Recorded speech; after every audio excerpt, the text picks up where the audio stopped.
శ్రీ గురుభ్యో నమః. శ్రీ సాయి సన్నిధి. కర్టిస్. ఆ రోజుల్లో మన ప్రభుత్వంలో పెద్ద ఉద్యోగులందరూ ఇంగ్లీష్ వారే. వాళ్ళు కూడా బాబా దర్శనానికి వస్తుండేవాళ్ళు. మార్చి 10, 1911 ఉదయం 7 గంటలకు బాబా మసీదులో ఉన్నారు. అంతకుముందే ఆయన ఎంతో ప్రేమగా కాకాసాహెబ్ దీక్షిత్కు బొంబాయి వెళ్ళడానికి అనుమతించి ఆశీర్వదించి పంపారు. ఇంతలోనే ఏమైందో ఆయన ఒక్కసారిగా కోపోద్రిక్తులై తమ కఫ్ని పైకెత్తి, సాలా హమ్కో దేఖ్నేకే ఆతా హై, హమారే పాస్ క్యా హై, హమ్ తో నంగా ఫకీర్ హై అంటే, ఆ తుచ్చులు నన్ను చూడ్డానికి వస్తున్నారు, నా దగ్గర చూడ్డానికి ఏమున్నది, నేను సరైన గుడ్డలు కూడా లేని ఫకీరునే కదా అని అరిచారు. ఆయన ఎవరిని తిడుతున్నారో తెలియక భక్తులు నివ్వెరబోయారు. కొద్దిసేపు తర్వాత ప్రభుత్వ కేంద్ర విభాగానికి కమిషనర్ అయిన సర్ జాన్ కర్టిస్, అతడి భార్య అహ్మద్నగర్ జిల్లా కలెక్టర్ అయిన మెక్లీన్స్ దొర, అతని క్రింద ఉద్యోగి అయిన రామచంద్ర జోగ్లేకర్తో షిరిడీ చేరారు. వారు రాబోతున్నారని గ్రామంలో ఎవరికీ తెలియదు. తర్వాత ఎప్పుడో తెలిసింది. శ్రీమతి కర్టిస్కు పిల్లలు లేరు. బాబా ఆశీస్సులతో బిడ్డలు కలుగుతారని ఆశించి వారంతా దర్శనానికి వచ్చారట. ఈ బృందమంతా తిన్నగా చావడికెళ్లారు. ఆ సంగతి తెలియగానే గ్రామంలో సంచలనం లేచింది. అందరూ ఆ వచ్చిన వారికి ఏర్పాట్లు చేయడానికి అటూ ఇటూ పరుగులు తీస్తున్నారు. గ్రామంలో పెద్దవాళ్ళ ఇళ్ల నుండి 3 కుర్చీలు తీసుకుని చావడికి పరిగెత్తారు.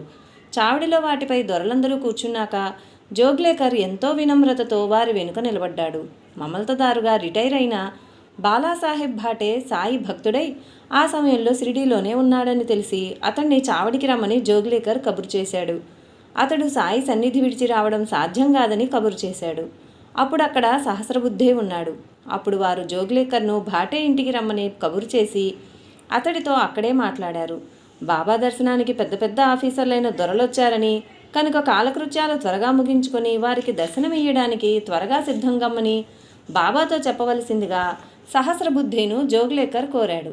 ఆ మాట వింటూనే అతడు నివ్వెరబోయి, అంతటి మహనీయునికి అలా చెప్పడానికి ఎంత ధైర్యం, వారి ఆశీస్సులు పొందడానికి వచ్చినప్పుడు వారు దర్శనమిచ్చిందాకా వేచి ఉండవలసిందే అన్నాడు. ఈ కాలపు సాధు సత్పురుషులకు, వారి ఆశ్రమ నిర్వాహకులకు వీరికి ఎంత వ్యత్యాసమో. ఆ బృందం షిరిడీ చేరేసరికి బాబా కాళ్ళు చేతులు ముఖము కడుక్కోబోతున్నారు.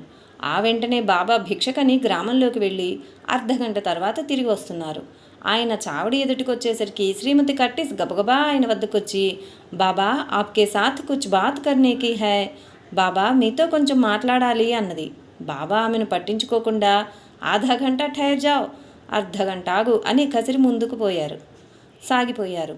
అర్ధగంట అయ్యాక బాబా మళ్ళీ బయలుదేరి చావడి ముందుగా వెళ్తుంటే ఆమె మళ్ళీ అలానే కోరింది. బాబా ఆమె కేసు కొరకొరా చూచి, 1 గంట ఠహర్ జావ్, 1 గంట ఆగు అని మసీదుకొచ్చేశారు. అప్పటికి దొరలందరూ అల్పాహారం తినేశారు. వారికి టైం లేక తిరిగి వెళ్ళిపోయారు. వెళ్లే ముందు కర్టిస్ దొర సహస్రబుద్ధేకు 5 రూపాయలు ఇచ్చి షిరిడీలోని పేదలకు దానం చేయమని చెప్పాడు. నేనే చెయ్యాలంటే వీలుగాదు, నేనైతే ఈ పైకం బాబాకిస్తాను, దీన్ని పేదలకు పంచాలంటే మున్సబుకో గ్రామ కరణానికో ఇవ్వండి అన్నాడు సహస్రబుద్ధే. కర్టిస్ హతాశుడై చేసేది లేక, నీకు తోచినట్లు చెయ్యి అని చెప్పి వెళ్ళిపోయాడు. మెక్లీన్ దొర 5 రూపాయలు, జోగ్లేకర్ 2 రూపాయలు అతనికే ఇచ్చి వెళ్ళిపోయారు. అదంతా కలిపి బాబాకు సమర్పించాడు సహస్రబుద్ధే. బాబా దానిని స్వీకరించక తిరిగి ఇచ్చేశారు. కొద్దిసేపు ఆగి మళ్ళీ ఇస్తే తీసుకున్నారు కానీ వెంటనే అక్కడున్న పేద భక్తునికి ఇచ్చేశారు. 2 గంటల తర్వాత మధ్యాహ్న ఆరతికని సహస్రబుద్ధే మసీదుకి వెళ్ళినప్పుడు బాబా అతనితో, ఆ గవర్నర్ గారు ఇవ్వవలసిన 30 రూపాయలు నాకు ఇవ్వు అన్నారు. సహస్రబుద్ధే నివ్వెరబోయి ఆ బృందంలో తనకు ఎవరెవరు ఎంత ఇచ్చారో చెప్పి, ఆ మొత్తం 12 రూపాయలు తమకే సమర్పించాను, ఆ మిగిలిన 18 రూపాయలు నన్ను ఇవ్వమంటే ఇస్తాను అన్నాడు. ఆ మాట వినిపించుకోకుండా, ఆ తెల్ల వెధవలే నాకు 30 రూపాయలు ఇవ్వాలి, నీ డబ్బు నాకెందుకు అన్నారు బాబా. మొదట సహస్రబుద్ధేకి ఏమీ అర్థం కాలేదు. కానీ బాబా మాట్లాడిన ఒక్క మాట కూడా వ్యర్థం కాదని అతడికి తెలుసు.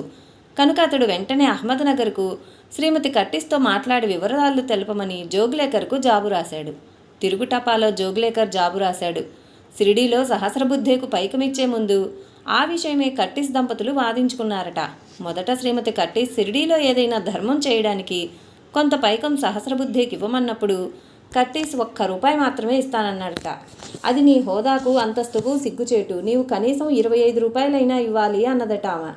మొదట అతడు మూర్ఖించిన, ఆమె పట్టుబట్టిన మీదట ఎలాగో 5 రూపాయలు ఇచ్చాడు. మెక్లీన్ ఇచ్చిన 5 రూపాయలు, అతడివ్వవలసిన 25 రూపాయలు కలిపితే మొత్తం 35 రూపాయలే.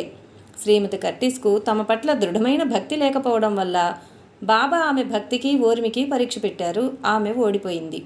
అందువల్ల ఆమె కోరిక నెరవేరలేదు. అయితేనేమి బాబాను దర్శించినందుకు కర్టిస్కు అంతకంటే పై పదవి బొంబాయిలోనే త్వరలోనే లభించింది. మాధవరావు దేశపాండే. మనలోని మమకారం అన్నది ఏ కొద్దిమందికో పరిమితమైన ప్రీతి. దానిలో వివేకము వైరాగ్యము ఉండవు. అవతల వారి అర్హత పాత్రతలపై కూడా ఆధారపడదు. తదితరులపై నిర్లిప్తత, మరికొద్దిమందిపై ద్వేషము అసూయ ఉంటాయి. పైకి చూడడానికి దానిలాగే కనిపిస్తున్నా ప్రేమ మాత్రం దానికి భిన్నంగా ఉంటుంది. ప్రేమ అన్నది అందరిపై సమానంగా ప్రసరిస్తుంది. కానీ దానిని పొందగలగాలంటే అవతలి వారిలో పాత్రత ఉండాలి. సద్గుణాలతో కూడిన పాత్రత ఎవరికెంత ఉంటుందో అంత మేరకే వారు ప్రేమను పొందుతారు. సూర్యరశ్మి పండు వెన్నెల రాళ్ల మీద, వెండి వస్తువుల మీద, నీటి మీద ఒకేలా పడుతుంది. కానీ రాళ్ళు దానిని గ్రహించి ప్రతిబింబించలేవు. కానీ వెండి వస్తువులు, నీరు దానిని పూర్తిగా గ్రహించి ప్రతిబింబిస్తాయి, ఎంతగానో శోభిస్తాయి. ప్రేమ అన్నది అలా అందరిపైన ప్రసరింపజేయడం సాయి వంటి పరమాత్మ స్వరూపులైన మహనీయులకు మాత్రమే సాధ్యం. అందుకే సకల జీవుల శ్రేయస్సు కోరి వారి భక్తుల మధ్య అవతరించి వారిని తరింపజేయడానికి ఎన్నో కష్టాలను ఎదుర్కొంటారు. కానీ వారి ప్రేమను బాగా పొంది ప్రతిబింబించగల కొద్దిమంది మాత్రం మహనీయులకు ప్రీతిపాత్రులైనట్లు, మిగిలిన వారు అలా కానట్లు కనిపిస్తుంది. ఈ కోవకు చెందిన భక్తుల్లో మాధవరావు దేశపాండే మొదటివాడు. బాబా అతనిని శ్యామ అని పిలిచేవారు. అందువలన అతనికి ఆ పేరు భక్తలోకంలో స్థిరపడిపోయింది. బాబాకు శ్యామ పట్ల ప్రత్యేకమైన ప్రీతి ఉన్నదని అందరికీ అనిపించేది.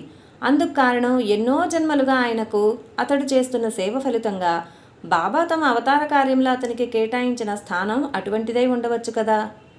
ఉండవచ్చు కూడా. ఆ విషయమై భక్తుడు జీజీ నార్కే ఇలా వ్రాశాడు: బాబాకు శ్యామతో గల సన్నిహితం ఇంకే భక్తునితోనూ లేదు. నేను షిరిడీలో ఉంటున్న మొదటి రోజు నుండి ఈ సంగతి గుర్తించాను. బాబానేమైనా అడగవలసి ఉంటే అందరము అతని సహాయమే కోరేవాళ్ళం. నా ఉద్యోగ విషయమై అతడు అడిగినప్పుడు నాకు పూణేలో స్థిరమైన ఉద్యోగం వస్తుందని బాబా చెప్పారు. కానీ ఒకరోజు నాకు బర్మాలో ఉద్యోగ అవకాశం ఇచ్చినట్లు జాబు వచ్చింది. అప్పుడు శ్యామ అందుబాటులో లేకపోవడం వల్ల బాబాకు ప్రీతిపాత్రుడైన డాక్టర్ పిళ్ళే ద్వారా నేను ఆ ఉద్యోగం అంగీకరించవచ్చా అని అడిగించాను.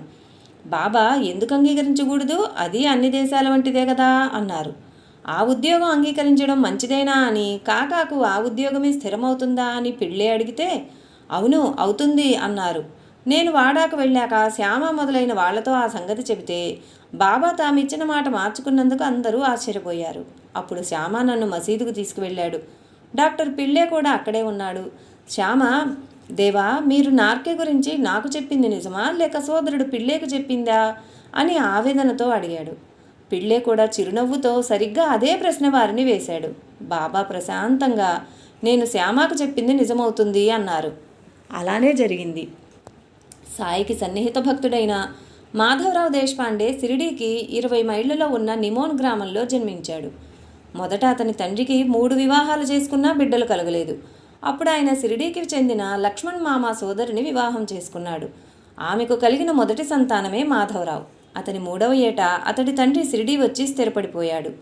మాధవరావు షిరిడీలో గ్రామ పాఠశాలలో 6వ తరగతి వరకే చదువుకోవడం వల్ల అతనికి ఇంగ్లీషు కానీ సంస్కృతం కానీ రాలేదు.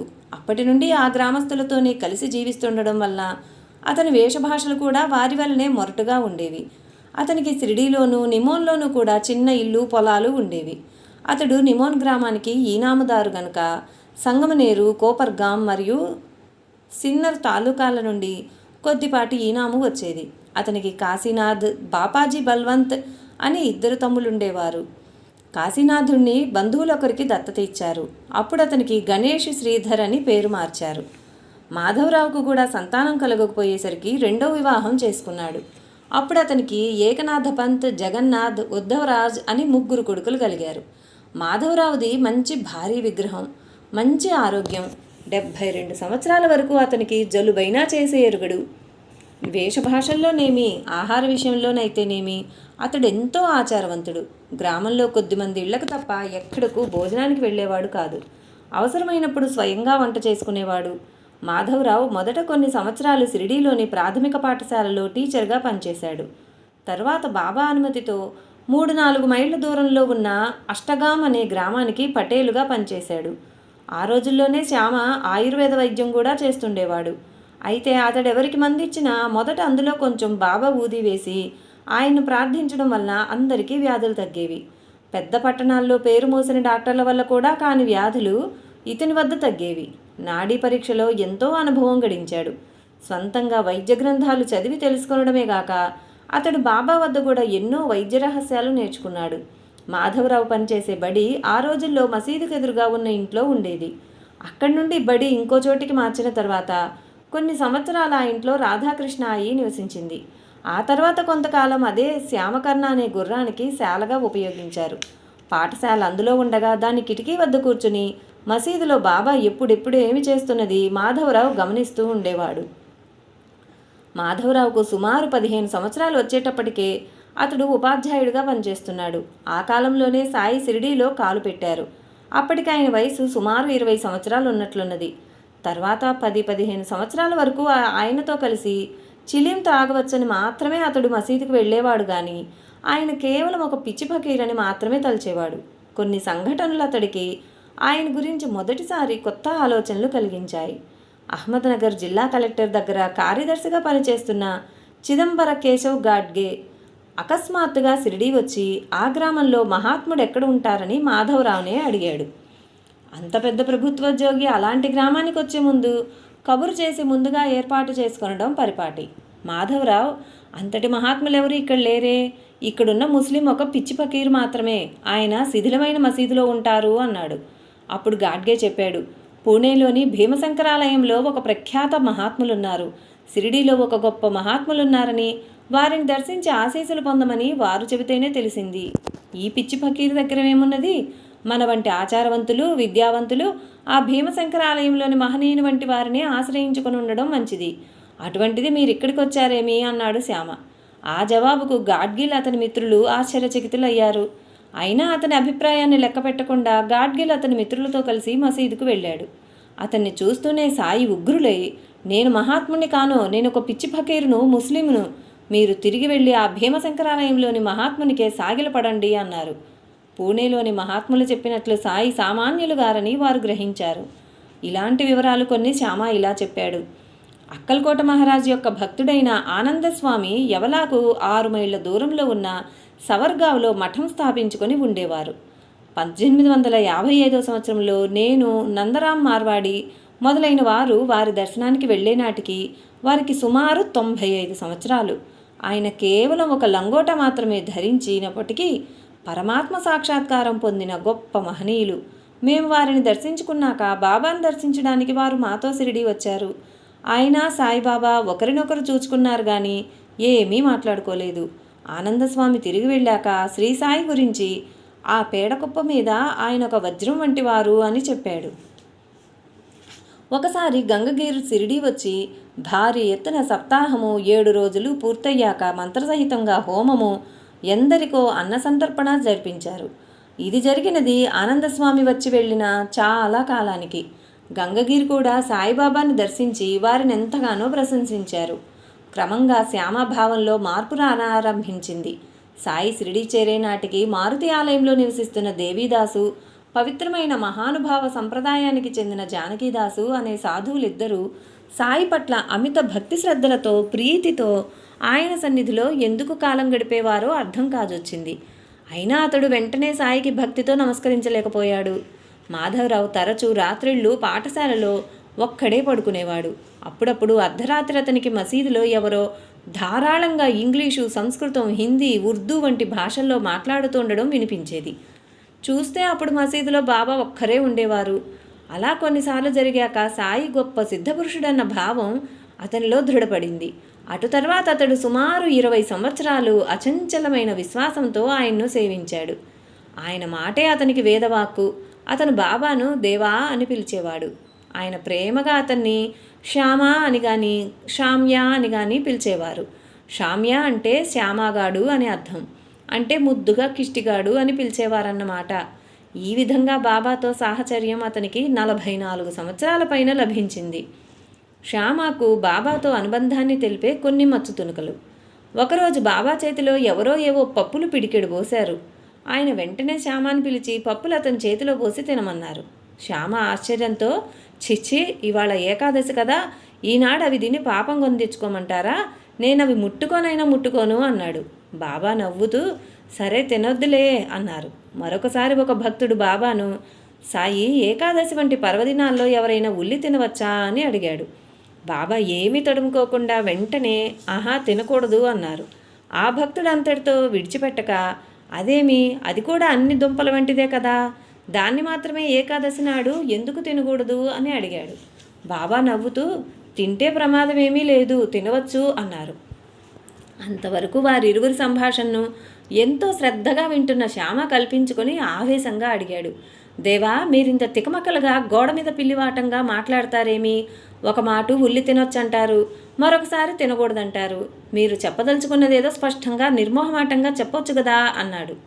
బాబా నవ్వి ఎంతో అనునయంగా, శ్యామ, నేను ఈ మసీదులో కూర్చున్నాక అబద్ధం ఎన్నడూ చెప్పను. నీ మీద ఒట్టు, ఏకాదశి నాడు ఉల్లి తినకూడదని, అలాగాక తినదలుచుకుంటే ఉల్లిగడ్డను కూడా మొత్తంగా తిని హరించుకోగల జీర్ణశక్తి గలవారు మాత్రమే తినాలంటాను.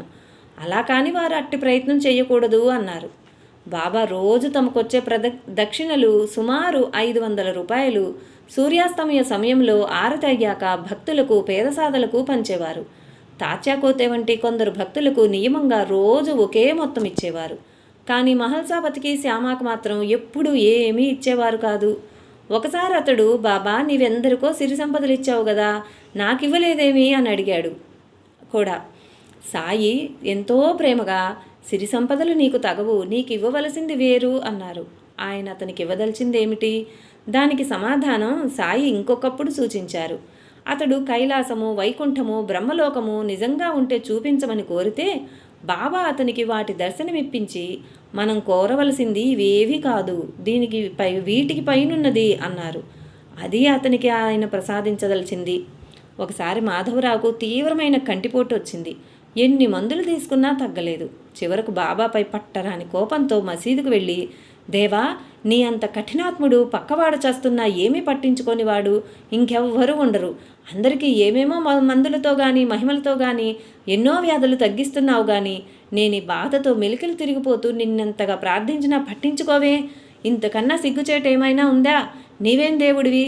నా కంటి బాధ రేపటికల్లా పూర్తిగా తగ్గకపోయిందో నిన్నీ మసీదులోంచి వెళ్ళగొట్టడం తథ్యం. ఆ పని చేయకుంటే నేను నీ శ్యామనే కాదు అన్నాడు.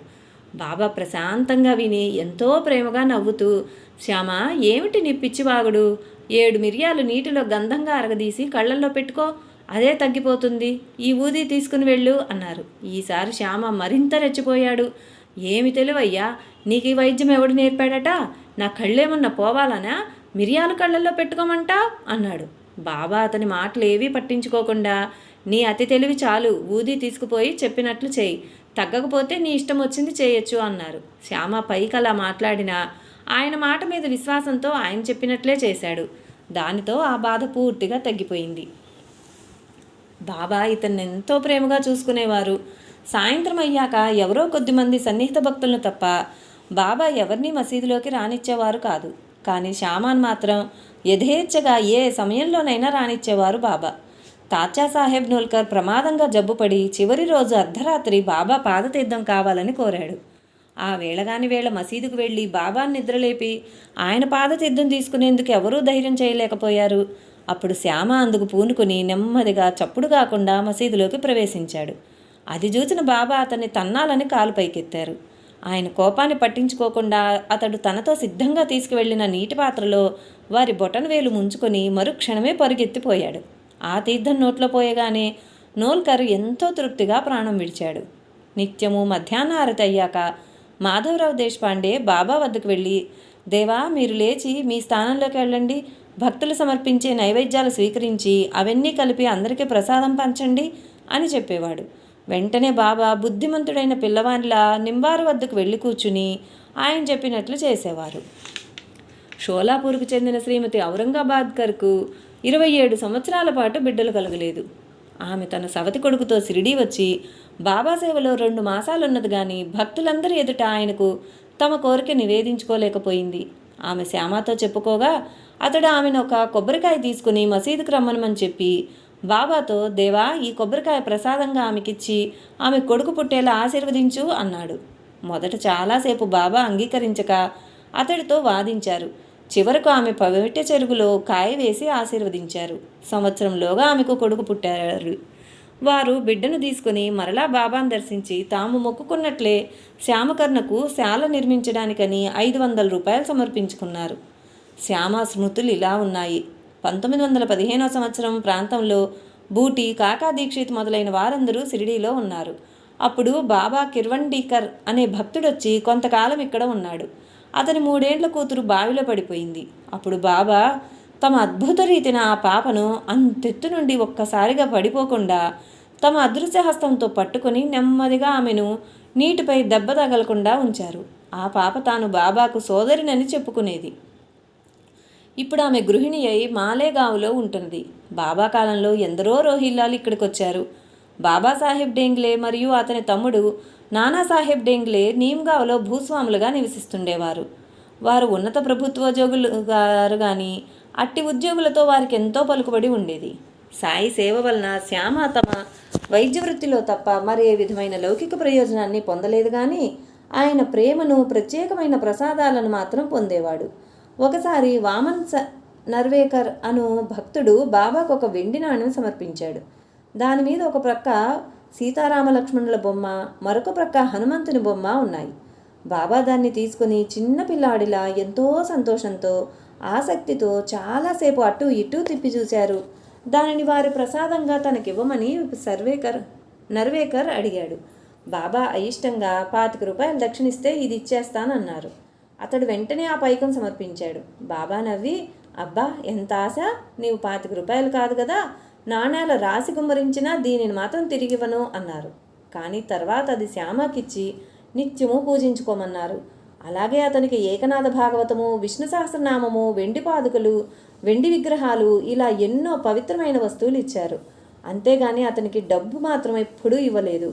ఎవరైనా ఇచ్చినా అతన్ని తీసుకొని ఇచ్చేవారు కాదు. ఒకప్పుడు మహారాష్ట్ర రాజైన సింధియా అతనికి 5,000 రూపాయలు బహూకరించాలనుకున్నాడు. కానీ బాబా అతన్ని మందలించి ఆ ప్రయత్నం మాన్పించారు.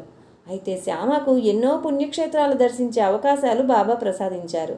అతడు ఆ విధంగా ద్వారకా, రామేశ్వరం, జగన్నాథం, బదరీనారాయణ్, బదరీకేదార్, గంగోత్రి, యమునోత్రి, కాశీ, అయోధ్య, ప్రయాగ, మధుర, గోకులం, బృందావనం, గయా, హరిద్వార్, ఉజ్జయిని, గిరినార్, నాసిక్, త్రయంబకేశ్వరం, గాణ్గాపురం, అక్కల్కోట, పండరీపూర్, కొల్హాపూర్, తుల్జాపూర్, తిరుపతి, శ్రీరంగపట్నం, కంచి మొదలుగునవన్నీ దర్శించాడు. సాయి దయ వలన ఈ యాత్రలన్నీ అతడికి ఎంతో సుఖంగానూ వైభవోపేతంగానూ అయ్యాయి.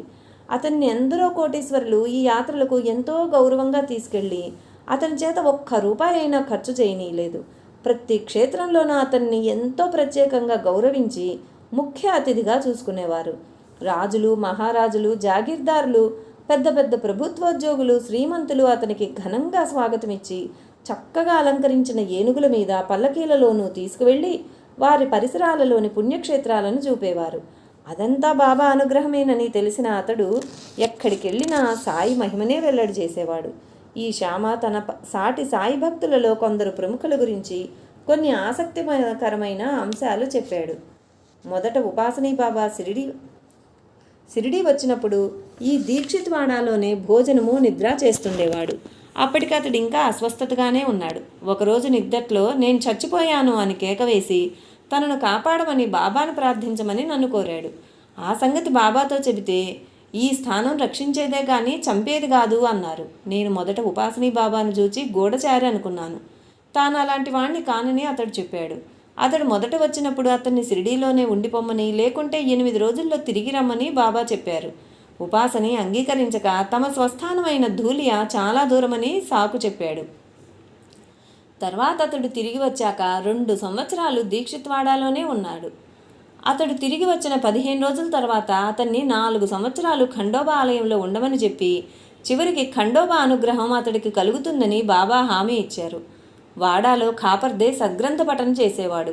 ఉపాసనీ శాస్త్రి దానికి హాజరై రాత్రుల్లో ఎక్కువ సమయం వాడా పైభాగంలో కబుర్లు చెబుతుండేవారు. నాకంటే తాము 4 సంవత్సరాలు చిన్నవారమని బాబా చెప్పిన మాట ఈ జన్మకు సంబంధించింది కాజాలదు. ఆయన వయసులో నాకంటే పెద్దవారిలాగా కనిపించేవారు. మా జన్మ సంబంధాల గురించి ఆయన నాకు చెప్పారు. ఉదాహరణకు ఒకసారి ఆయన, నేను నీవు వెనుకటి జన్మలో ఒకే వీధిలో నివసిస్తుండేవాళ్ళం అని చెప్పారు. నానావళి మరణించే నాటికి అతని వయసు 70 సంవత్సరాలు. స్వర్గీయ దేవ్ మామ్లేదార్ అతనికి గురుబంధువు. అతడు వచ్చే నాటికే పెద్దవాడు. బాబా, తాళం వేసేశాను, కానీ తాళం చెవి నీ దగ్గరే ఉన్నది అని అతన్ని ప్రోత్సహిస్తుండేవారు. అతడు భగవత్ సాక్షాత్కారం గల పరమ వైరాగ్య పురుషుడు. పందిపెంట కూడా తినేవాడు. తన నోట్లో తేళ్ళు, వకుళి మరియు ఉన్నీరు పెట్టుకునేవాడు. ఒకసారి అతడు బాబా మీద ఉన్నీరు ఉమ్మేశాడు. అతడికి యజ్ఞోపవీతం ఉండేది కాదు. బాబా మహాసమాధి చెందిన తర్వాత నేను కూడా వెళ్ళిపోతాను అని కొద్ది రోజుల తర్వాత మరణించాడు. బాబా మహాసమాధి చెందాక శ్యామ పూర్వపు రోజులు స్మరించుకొని ఆయన తనను ఎంతగా ప్రేమించారోనని తలుచుకుంటూ కన్నీరు కార్చేవాడు. తాను వారితో అతి చనువుగాను పెంకెగాను ప్రవర్తించింది, వాదించింది, తగువులాడింది, పరుషంగా మాట్లాడింది గుర్తు తెచ్చుకుని ఎంతో పరితపించేవాడు. తానలా ఆయన్ని ఎంతగా బాధించాడో.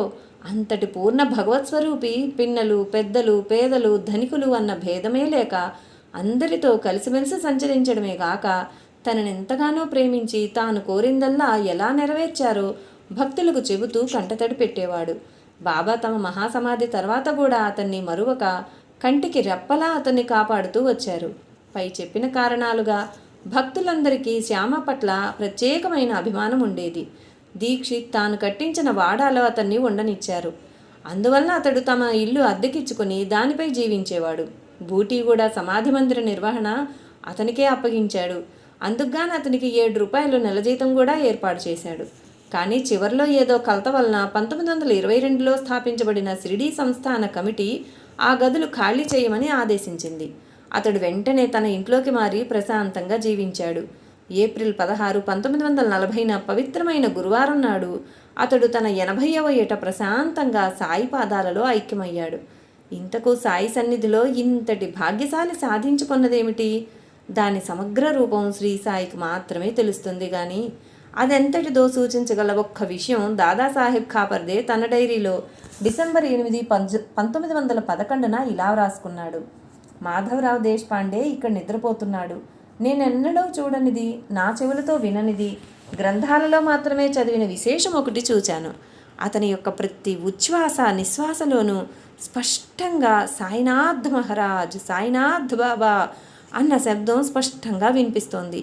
అతడు గురకబెడుతున్నప్పుడు అదెంతో దూరానికి వినిపిస్తుంది. ఇదెంతో ఆశ్చర్యకరమైన విషయం.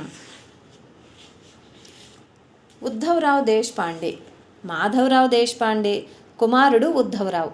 ఆయన సాయి గూర్చిన తన స్మృతులు ఇలా చెప్పాడు. బాబా మహాసమాధి చెందే నాటికి నాకు 12 లేక 14 సంవత్సరాలుంటాయి. అంతవరకు నేను తరచుగా వెళ్ళి సాయి సన్నిధిలో కూర్చునేవాణ్ణి. కారణం, ఆయన తరచుగా పాలకోవా, జీడిపప్పు పాకం, బర్ఫీ వంటివి పెడుతుండేవారు. నాకు జీడిపప్పు పాకం ఎక్కువ ఇష్టమని గుర్తించి ప్రసాదాలన్నింటిలో తరచుగా నాకు అదే పెడుతుండేవారు. నా తండ్రిపై ఆయనకున్న ప్రేమ వల్ల నన్ను కూడా ఆయన ఎంతో ప్రత్యేకంగా లాలించేవారు. అది తగదని మా తండ్రి ఎంత చెప్పినా ఆయన దివ్యపురుషుడన్న భావం ఒక ప్రక్కగా ఉన్న స్వంత తాతతో ప్రవర్తించినట్లు ఆయనతో కూడా ప్రవర్తించేవాణ్ణి. సుమారు నా 6వ ఏట ఒకరోజు నేను బడికి వెళ్లకుండా ఇంట్లోనే తిరుగుతున్నాను. చివరకు నా తండ్రికి కోపం వచ్చి కర్ర తీసుకొని తరిమితే నేను బడికి వెళ్ళనని మొండిగా జవాబు చెప్పి మసీదు వద్దనున్న బాబా చెంతకు పరిగెత్తాను. నా తండ్రి మసీదులోకి వచ్చేసరికి నేను వెళ్ళి బాబా పక్కన కూర్చున్నాను. పరిస్థితి గమనించి బాబా కనులెర్ర చేసి, నీవిలా పిల్లవాడిని కొట్టడానికి వీల్లేదు అని గదమాయించారు. మా నాన్న, వాడు బడికి వెళ్ళమంటే వెళ్ళడం లేదు, చదువుకోకుంటే వాడికి అన్నం ఎవరు పెడతారు, అలా వాడు మారాం చేస్తుంటే కొట్టవద్దంటే ఎట్లా అన్నాడు. బాబా, వాడికి అన్నం నేను పెడతాను, నీవు వాడిని కొట్టడానికి వీల్లేదు అని గద్దించారు. ఇక చేసేది లేక మా నాన్న ఇంటికి వెళ్ళిపోయారు. ఆనాడు బాబా చెప్పిన మాట అక్షరాలా నిజమైంది. నాకు యుక్త వయస్సు వచ్చాక, అంటే బాబా సమాధి చెందిన కొన్ని సంవత్సరాలకు నన్ను ఏదైనా పనిలో చేర్పించాలని సాఠే మొదలైన భక్తులు నన్ను పూణేకు, ఇతర నగరాలకు తీసుకువెళ్లాలని అనేకసార్లు ప్రయత్నించారు.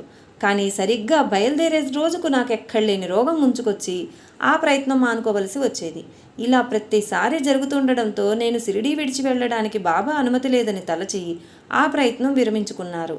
తర్వాత సంస్థానంలోనే ఉద్యోగం ఇప్పించి బాబాయే నాకు అన్నం పెట్టారు. ఒకసారి ఎవరో భక్తుడు బాబా చేత తాకించి పూజలో పెట్టుకోదలిచి ఒక నల్లరాతి విఘ్నేశ్వరుని విగ్రహం బాబా చేతికిచ్చాడు. ఆయన దాన్ని కొద్దిసేపు తమ ఒడిలో ఉంచుకుని తిరిగి ఆ భక్తునికి ఇచ్చే బదులు మా తండ్రికి ఇచ్చి ఇది నీ దగ్గర ఉంచుకో అని చెప్పారు.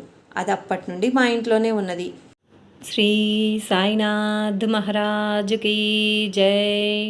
లైక్ చేయండి, షేర్ చేయండి, సబ్స్క్రైబ్ చేయండి. కొత్తగా సబ్స్క్రైబ్ చేసిన వారు పక్కనే ఉన్న బెల్ ఐకాన్ ప్రెస్ చేసి ఆల్ అని ప్రెస్ చేస్తే నా నోటిఫికేషన్స్ వెంటనే మీకు అందుతాయి. Thank you.